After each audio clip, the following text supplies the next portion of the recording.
नमस्कार मित्रांनो, आपल्या यूट्यूब चॅनलवरती तुम्हा सर्वांचं पुन्हा एकदा स्वागत. उपमुख्यमंत्री एकनाथ शिंदे यांच्या नेतृत्वातील शिवसेनेत लवकरच संघटनात्मक पातळीवर मोठे फेरबदल होण्याची शक्यता आहे. तसे स्पष्ट संकेत खुद शिंदेंनी दिले आहेत.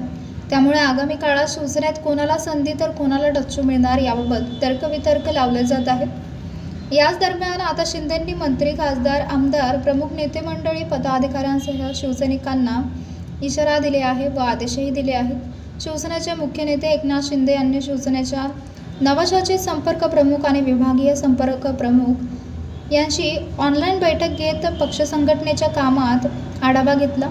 या बैठकीत उपमुख्यमंत्री शिंदेंनी पदाधिकाऱ्यांच्या कडक शब्दात कान टोचल्याचं समोर आलं आहे.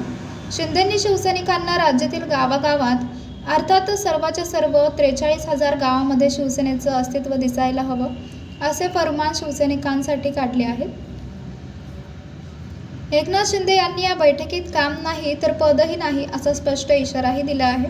तसेच मंत्री, आमदार, खासदार ही पद बाजूला ठेवत सगळ्यांनी कार्यकर्त्यांप्रमाणे काम करावं असंही सुरळ आवळलं आहे. पक्षवाढीसाठी प्रत्येकानं पक्षात मैदानात उतरवून काम करणं आवश्यक असल्याचंही शिंदेंनी यावेळी सांगितलेले आहे. पुण्यातील शिवसेनेची पूर्ण कार्यकारिणीच बरखास्त करून पहिला धक्का देत एकनाथ शिंदे यांनी राज्यभरातील पक्षाच्या नेत्यांसाठी गंभीर इशारा दिला आहे.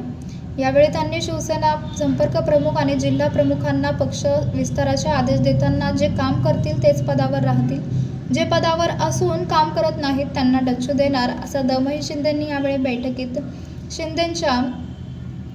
शिवसेनेच्या नेत्यांना भरला आहे.